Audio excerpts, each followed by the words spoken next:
Agora, então, que a gente viu as armadilhas, a gente vai passar para um segundo momento, que é identificar quais são as estratégias equivocadas e ineficazes que a gente usa para lidar com essas armadilhas.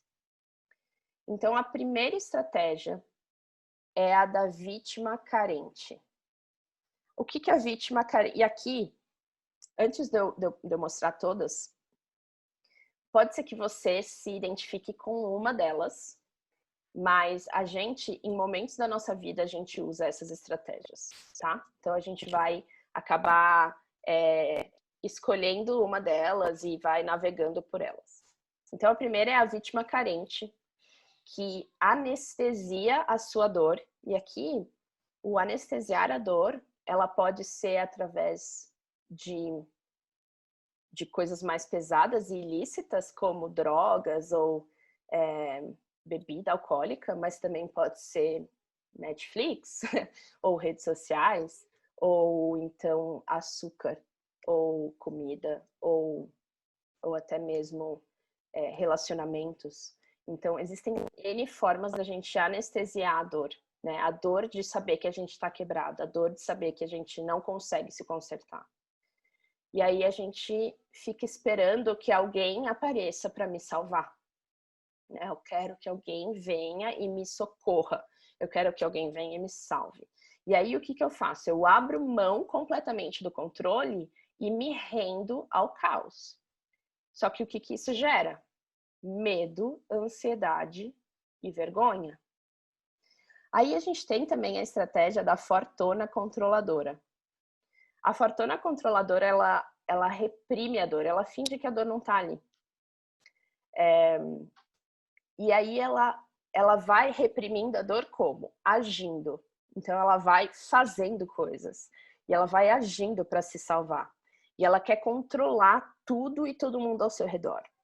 E ela se esconde por trás da fachada de que tá sempre tudo bem. Mas, no fundo, o que ela tem é medo, ansiedade, culpa, vergonha. Ela só não tá mostrando. Ela só não tá se rendendo como a vítima carente, né? Mas ela também tá tentando lidar de uma maneira que não vai solucionar o problema. E aí, a terceira estratégia, que é muito, muito, muito, eu percebo que é muito recorrente entre nós mulheres, principalmente, é a da salvadora manipuladora. O que a salvadora faz? Ela quer esquecer da dor que ela tem ao agir para salvar o outro. Então, a salvadora manipuladora, ela se doa para o outro. Ela faz tudo que o outro precisa. Ela ama, ela vai, se doa, se dá, mas no fundo ela está se dando, esperando que o outro haja para salvar ela. Então ela também tá com muito medo, com muita vergonha, com muita culpa, não lidada ali dentro dela. E essa estratégia de se doar pelo outro é uma estratégia que parece biblicamente mais parecida com o que Jesus deseja que a gente faça, mas faz com que a gente viva pesada, ansiosa, culpada, pressionada. Por quê? Porque a gente não está lidando com a nossa dor da maneira correta, da maneira bíblica. Aí eu vou abrir de novo aqui pra gente.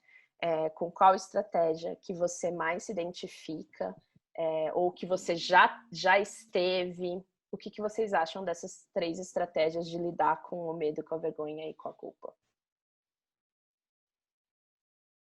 Com as 3, fortuna controladora, salvadora manipuladora, vítima carente.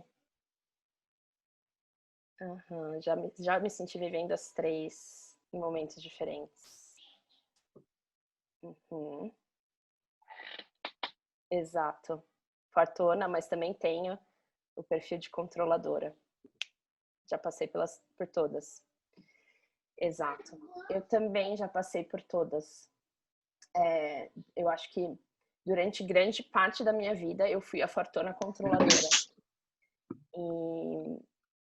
E aí quando o meu filho nasceu, meu primeiro filho nasceu, eu fui para salvadora manipuladora. E quando eu vi que eu não conseguia ser a mãe perfeita, que se doa e que, né? Eu fui para vítima carente, foi para onde eu tava, onde eu fiquei, né? No maior auge, assim, da minha depressão e da minha incapacidade de lidar com a realidade. Vítima carente, percebi que como chocolate para abafar a dor. Total, Sarita, eu sou assim também.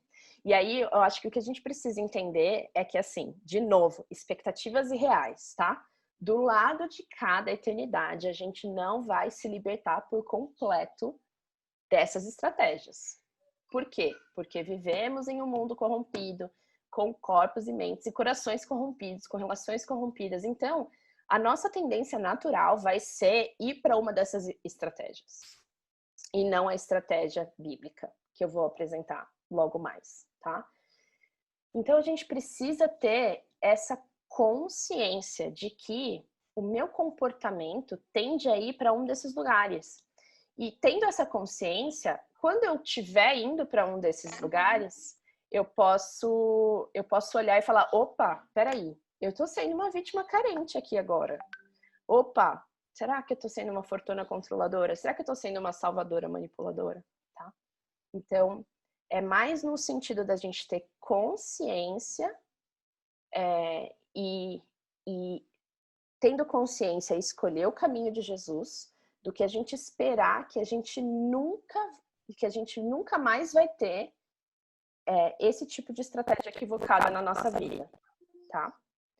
Então, a Sarita falou, eu tô sempre na esperança de que eu vou me libertar. A Thalita falou também, eu também, sempre acho que vou ser livre das minhas bagunças. E, gente, tá tudo bem ter essa esperança. O ponto é esse, assim. Tá tudo bem ter essa esperança porque nós fomos criadas para não ter bagunça. A gente só tem que colocar essa esperança no lugar certo dela, que é depois que Jesus voltar, ou depois que a gente se encontrar com Ele na eternidade. Então, essa esperança de que de uma vida sem bagunça, ela existe, ela pode existir, mas ela deve ser colocada no lugar correto, tá? Não é aqui e agora, né? Lembrando da pressa ansiosa. Aqui e agora, o que eu tenho que esperar é que a vida vai estar fora do lugar. A vida vai estar fora do lugar. Sempre vai ter algo fora do lugar. Por quê? Porque Jesus ainda não voltou. Porque eu ainda não tô com ele. Então, a gente não pode viver com a ilusão de que a gente consegue construir o céu aqui na Terra sem Jesus.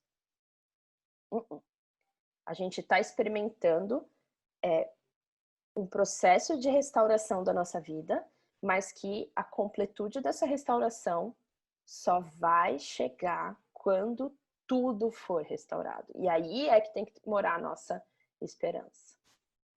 A Thalita falou, a gente está vivendo no ainda não, né? E é isso mesmo, a gente tem que viver sempre com essa perspectiva de que Jesus já reina, o reino já chegou, a gente já vive sobre esse reinado, mas nós ainda não desfrutamos da plenitude dele. Então, eu não vou me iludir de que eu vou conseguir alcançar a perfeição ou que eu vou conseguir chegar em um estado de circunstâncias de perfeição que é impossível ter aqui, enquanto Jesus não voltar, enquanto Jesus não restaurar todas as coisas. Quem tem essa ilusão é quem não tem essa visão e esse entendimento da realidade que a gente tem através do que está dado pra gente na palavra de Deus. Tá? A Lê falou que o importante de ter consciência dessas questões é aprender a lidar com elas, não necessariamente esperar se lidar. Exatamente, Lê. É isso aí. Tanto que essa conversa ela é sobre como lidar com o que nos pesa, pressiona e aprisiona. Não necessariamente como se libertar disso para sempre, tá? E aí, então, qual que é o verdadeiro problema que a gente precisa encarar? o medo, a vergonha e a culpa, eles são reforçados pelas armadilhas, não gerados por elas. Então, nós que temos uma visão bíblica da realidade, a gente sabe que nós, como seres humanos corrompidos, em um mundo corrompido, com relações corrompidas, nós já nascemos com medo, com vergonha e com culpa. A nossa cultura, a narrativa que a nossa cultura fala pra gente é que o medo, a vergonha e a culpa, eles são construídos a partir das vivências que a gente tem na vida. Então meu pai não me amou direito, minha mãe fez isso comigo, eu tive tal trauma, não sei o que, blá. Como se essas coisas foram as coisas que fizeram nascer o medo, a vergonha e a culpa em mim. Porém, não é. Quando a gente tem essa visão bíblica, a gente sabe que a gente já nasce com medo, com vergonha e culpa. A gente já nasce predispostos a seguir essas estratégias equivocadas de tentar se salvar sozinha. E aí as armadilhas, elas reforçam esse medo, essa vergonha e essa culpa que já estão inerentes ao nosso coração. Então, as estratégias que a gente tenta, elas são ineficientes e elas só aumentam o medo, a vergonha e a culpa. Então, vamos lá para a verdadeira solução, então. Qual que é o caminho de Jesus, né, da espiritualidade bíblica, para a gente lidar com o medo, com a vergonha, com a culpa, com aquilo que nos pesa, aquilo que nos pressiona e nos aprisiona. A gente precisa ter uma nova direção, um novo caminho, um novo poder e novas práticas.